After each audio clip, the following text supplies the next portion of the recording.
you want to block 90 to 120 minutes for focus and concentration on the hardest task. And those aren't arbitrary numbers. We have a 90-minute REM cycle for dreaming. We Yes. also have a 90-minute waking focus cycle. We also have to know in advance that we are not going to win the war against our devices. They're designed to distract us, right? Average knowledge worker in America today can focus for 11 minutes before being interrupted. That's a disaster for flow, right? You need 90 minutes of uninterrupted concentration to maximize flow. Can't get interrupted. This means you've got to practice distraction management, and that means turn everything off ahead of time.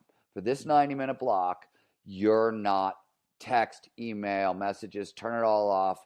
You're focused on the task at hand, and you're focused on process. What am I doing, right? Not outcome. How's it going to make me look after the fact? That's what we mean by complete concentration. And it sounds, people freak out. They hear it. They're like, 90 minutes. I don't have 90 minutes. What are you talking about? But we know flow. You asked earlier, what is flow? Amplify, what goes up, right? You mentioned a lot of the cognitive things that go up. One of them is productivity.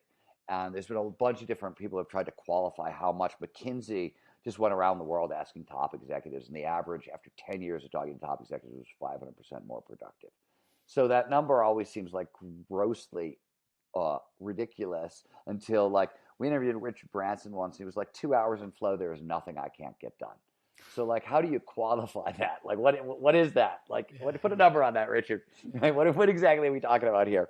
But huge amplification in productivity. So what people don't realize is they hear 90 minutes and they freak out. What they don't realize is they're going to get time back later. So I always say, as a result of this, not distraction management is one level. Next level, have your conversations ahead of time, right? Talk, if you're working at home, talk to your wife, talk to your spouse, talk to your husband, talk to your kids, right? You can have my attention later. You're going to get more of me because I'll be more productive. You're going to get time back. But for now, leave me the hell alone. And if you're at work, talk to your coworkers, talk to your boss, same equation, right? You're going to get more from me and you're going to get more of me. But for this, I need the block. So that's one simple one. And the next one, the challenge skills sweet spot, says, how do you attack the task at hand, right? I just said block 90 minutes for your hardest task. Now the second question is, well, how do I attack that task? You want to aim for that challenge skills sweet spot. You want to push slightly outside your comfort zone. You want to stretch but not snap. Far enough outside your comfort zone that you're paying attention, right? You got my attention, but not overwhelmed. And I always say for peak performers, what is hard about this is they overshoot, right? Like, this is we've been talking about it. It's 1%, 2%, 3%, 4%, 5% is the biggest it's ever going to be, really. And that's fine.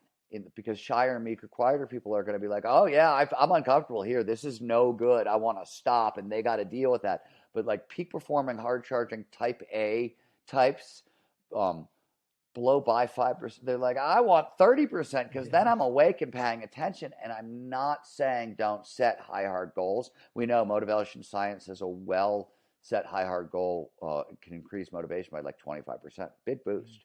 So you want to do that. You just need to chunk it down so what you're dealing with right here, right now, what's in front of you today, sits in that 3 to 4 or 5% sweet spot, right where you're stretching but you're not snapping. So what you do today fits, is a little bit challenge skills ratio, just a little bit outside.